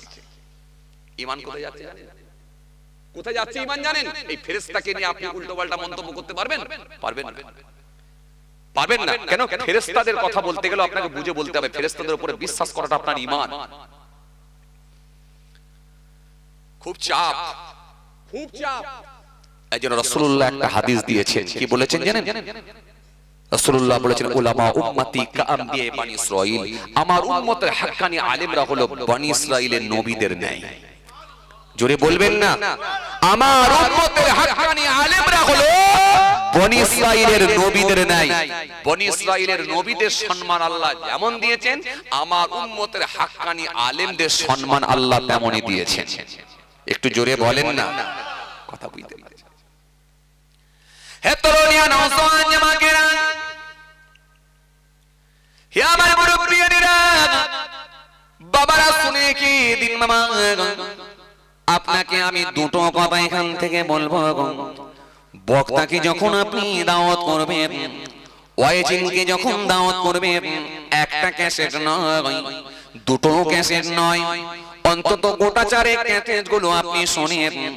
যদি নিজে ভালো বুঝতে না পারেন, ইমাম সাহেবকে গিয়ে শোনান, মহল্লার ইমামকে গিয়ে শোনান, সম্মানীয় ব্যক্তি, যোগ্য মানুষ মহল্লার ইমামকে গিয়ে শোনান, হুজুর এই বক্তাকে আমাদের ভালো লাগছে, কিন্তু কথাবার্তার ধরনটা দেখছি আলাদা, এই বক্তাকে কি দাওয়াত করা যাবে কি যাবে না? আপনি একটু বলেন। যদি মহল্লার ইমামকে শোনানো সম্ভব না হয়, অন্তত মুসল্লিদেরকে শোনান, যারা দীর্ঘদিন ধরে মসজিদের মুসল্লি, নামাজের সঙ্গে যারা ইনভলভ, নামাজের সঙ্গে যারা যুক্ত, 65 বছর বয়স হয়ে গেল, 30 বছর নামাজ পড়ছে, 40 বছর নামাজ পড়ছে, বড় হুজুরের সোহবত পেয়েছে, মেজ হুজুরের সোহবত পেয়েছে, নানাজান ছোট হুজুর কেবলার সোহবত পেয়েছে, অন্তত এরকম মুসল্লিদেরকে কি একবার খালি ক্যাসেটটা শোনান। চাচা, এই বক্তাকে আমরা দাওয়াত করব বলে সিদ্ধান্ত নিয়েছি, এই বক্তাকে কি আমরা দাওয়াত করতে পারি? অন্তত মহল্লার মুসল্লি যারা আছে তারাও আপনাকে সঠিক পথটা বলে দেবে, সঠিক কথাটা বলবে। এই বক্তার সঙ্গে বড় হুজুর, মেজ হুজুর, সেজ হুজুর, আল্লাহর ওলিদের ওয়াজ শোনা অভ্যস্ত, তারা কম্পেয়ার করে দেখবে যে বক্তা করা যাবে কি যাবে না। অন্তত তারাও কিন্তু সঠিক কথাটা আপনার সামনে বলে দেবে। কারণ সে হয়তো আলেম না হতে পারে, কিন্তু আল্লাহর ওলিদের সোহবতে বসেছে, সে হয়তো হাক্কানি আলেমদের পাশে গিয়ে বসেছে, সে অন্তত আপনাকে সঠিক বার্তাটা দিতে পারবে যে বাবু এই বক্তা এইরকম কথাবার্তা, এইরকম কথাবার্তা, এইরকম ধরনের কথাবার্তা কোনোদিন শুনিনি, বাবা এই বক্তা নিয়ে শুনি, তোমাকে ভুল মেসেজ দেবে, তোমার ঈমান আমলের ক্ষতি করবে, অন্তত সে আপনাকে জানাবে। এই যে আপনাকে আমি বলছি, বক্তা ভালো করে সিলেক্ট করবেন, ওয়াইজিন ভালো করে সিলেক্ট করবেন, এক নম্বর। দ্বিতীয় নম্বর হচ্ছে যার হাতে আপনি বায়াত হবেন, যার হাতে আপনি আত্মসমর্পণ করবেন, যার হাতে নিজেকে বিসর্জন দেবেন, যার হাতে আপনি বায়াত হয়ে যাকে আপনি মেনে নেবেন, যাকে আপনি রাস্তা দেখানেওয়ালা বলে মেনে নেবেন, এই পীর হোক আর এই হুজুর হোক, তাকে ভালো করে কিন্তু আপনি একটু মাপ যোগ করে দেখে নেবেন, নাহলে আপনার ঈমান বরবাদ করে দেবে। কথা কিছু বুঝতে পারছেন কি বলছি? খুব ঠান্ডা বেরেনে বুঝবেন, নাহলে কিন্তু আপনার ঈমান বরবাদ করবে, আপনার ঈমান বরবাদ করবে। হাক্কানি আলেমের সম্মান আল্লাহর নবী বলেছেন, কত আল্লাহ দিয়েছে জানেন? মান যারা আলিমান ফাকান্নামা যারানি, মান সাফা আলিমান ফাকান্নামা সাফানি, মান জালাসা আলিমান ফাকান্নামা জালাসানি। রাসূল বললেন, যে কোন হাক্কানি আলেমের সঙ্গে একবার সাক্ষাৎ করলো, দেখা করলো, স্বামী রাসূলুল্লাহ আমার সঙ্গে দেখা করলো, সাক্ষাৎ করলো। মান সাফা আলিমান ফাকান্নামা সাফানি, যে কোন আলেমে হাক্কানির সঙ্গে মুসাফা করলো, সাক্ষাৎ করলো, স্বামী রাসূলুল্লাহ আমার সঙ্গে মুসাফা করলো। জোরে বলবেন না? মান জালাসা আলিমান ফাকান্নামা জালাসানি, যে কোন আলেমে হাক্কানির পাশে গিয়ে কাছে গিয়ে বসলো, স্বামী রাসূলুল্লাহ আমার পাশে আমার কাছে গিয়ে বসলো। জোরে বলবেন না? আরো জোরে হয় না? আরো জোরে হয় না? একটা হাক্কানি আলেমের সম্মান কত দেওয়া হয়েছে একবার বলেন। সেই রাসূলুল্লাহ সুন্দর করে বললেন, কি বললেন? আবার আল্লাহ বললেন, সায়াতি জামান ওয়ালা উম্মতি কুলুবুম কা কুলুবি সিয়ার, কালামুম কা কালামিল আমবিয়া, ফিলুম কা ফিলিল ফারাইনা। আল্লাহ নবী সুন্দর করে বললেন, অতি সত্তর মানুষের সম্মুখে এমন একটা জামানা আসবে, আমি রাসূলুল্লাহ বলি এমন কিছু আলেম বার হবে যাদের সঙ্গে মনে রেখে দিও, আমি রাসূলুল্লাহ বলি তাদের কথাগুলো হবে মিষ্টি মিষ্টি, কাজগুলো হবে ফেরাউন নমরুদ সাদ্দাতের মতো, আর অন্তরগুলো হবে নেকড়ে বাঘের মতো। ওরা দেখবো এখানে গিয়ে মিষ্টি মিষ্টি কথা বলবে, পাবলিককে বড় ভালো লাগবে, কিন্তু এমন একটা কথা বলে দিয়ে যাবে, যতগুলো মানুষ শুনবে সেই কথাটা যদি বিশ্বাস করে নেয় তার ঈমান চলে যাবে। এদের কাজগুলো হবে ফেরাউন নমরুদ সাদ্দাতের মতো, কালামুম কা কালামিল আমবিয়া, কথাগুলো হবে আমি রাসূলুল্লাহর মতো, আমি নবীর মতো। ওদের কথাগুলো হবে কিন্তু কাজগুলো হবে ফেরাউন নমরুদ সাদ্দাতের মতো, আর অন্তরগুলো হবে নেকড়ে বাঘের মতো।